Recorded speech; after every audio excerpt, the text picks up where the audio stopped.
Tonight I thought I'd play a little tune on the guitar to keep things interesting. Ready?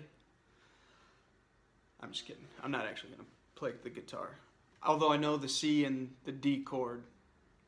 Sometimes I can hit the G chord, but it's hit or miss. I actually just think I look a little bit cooler hanging onto a guitar while I talk. So thought I'd make the picture a little bit more interesting for you. Maybe sometime I'll play you a tune, just not tonight. The thing I want to touch on real quickly, because it's been a challenge for me, and it's always been a challenge for me, but it's something I'm very much focusing on right now and plan on focusing on as I move forward a lot more so, is mindset. And I have been listening to some audiobooks, one in particular, Lead the Field by Earl Nightingale, and started reading As a Man Thinketh by James Allen. And they share some core beliefs in terms of mindset and our thoughts. And they talk about this idea that our thoughts and our attitude leads to our actions and leads to ultimately the outcomes that we experience in our lives. And there are a lot of different directions we could take this conversation, but I think the thing I've been challenged with, and that has been really tough for me lately especially, is this idea that we do have control over our thoughts. And as we start to recognize that our outcomes in our life truly are a result of the things that we think, and we start taking action on that, and we start to become consciously aware, I think we have a different experience in life. I think we have a different experience in our day-to-day activities.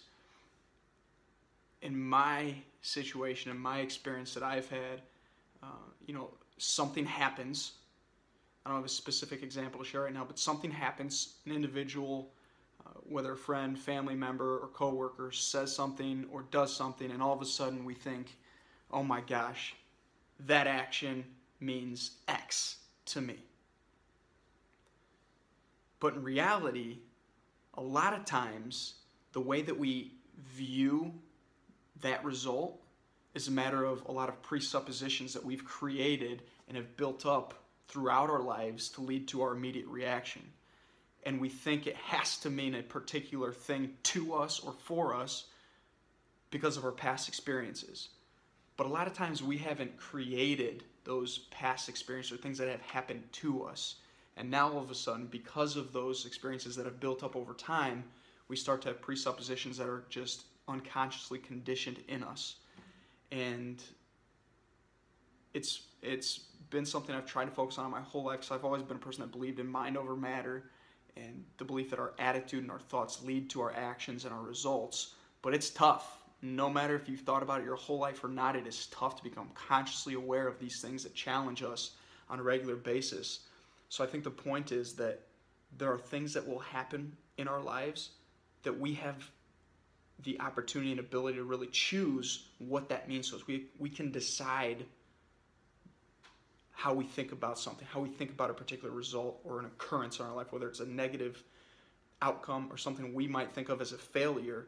There's a way that we can view it that allows that outcome or that result to be used and utilized in a positive way to help us propel ourselves or other people and the people around us forward towards the goals that we have. There's a quote or a saying that I've seen attributed to Frank Outlaw, but I'm going to attribute it to Mrs. Hoffman, because Mrs. Hoffman was our character coach back in high school football at Valpo High School for the Vikes. And her saying was, watch your thoughts, they become your words. Watch your words, they become your actions. Watch your actions, they become your habits. Watch your habits, they become your character. Watch your character, it becomes your destiny. And I wholeheartedly believe in that process. So if you think about the progression of those events and those activities, it starts with a thought and ends with a destiny. And ultimately, we have control over those middle steps, right? Those in-between steps. And especially in particular, the first one, our thoughts.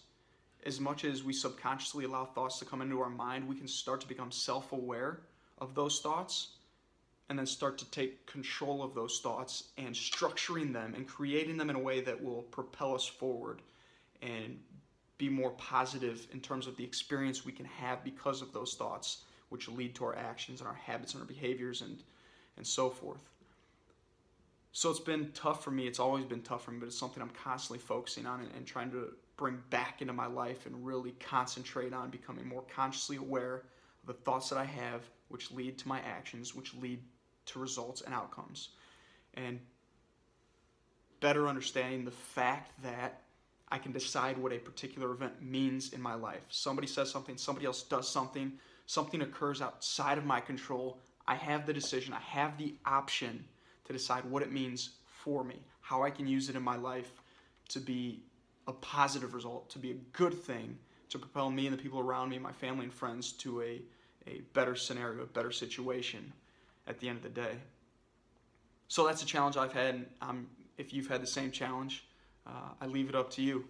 Let me know what that challenge has been, what your challenge is with focusing on your thoughts and becoming better at being self-aware and conscientious of your thoughts, which lead to your actions, which ultimately lead to your results that you have in life. And I'd love to hear from you. In the notes on this YouTube video, if you see it on Facebook or on Instagram, let me know. What are your thoughts in terms of what this means for you, and if it's something that's been a challenge, if you've been successful with it, if you've been very good at self-awareness and conscientious around your actions and your thoughts and your behaviors, let me know. I'd love to know what works for you and what you found helpful, because I'd be more than willing to start utilizing those ideas and thoughts in my own life. So I'd appreciate your feedback and your help in any way that you can. I challenge you to, if you haven't thought about this yet, think about it in your own life and bounce ideas off of me. Would love to be of help if I can. Would love to get ideas from you too. So with that being said, now I'll play the song. I'm just kidding. I'm still not going to play. Hope you have an awesome week. And this was day 12. Enjoy. Be awesome.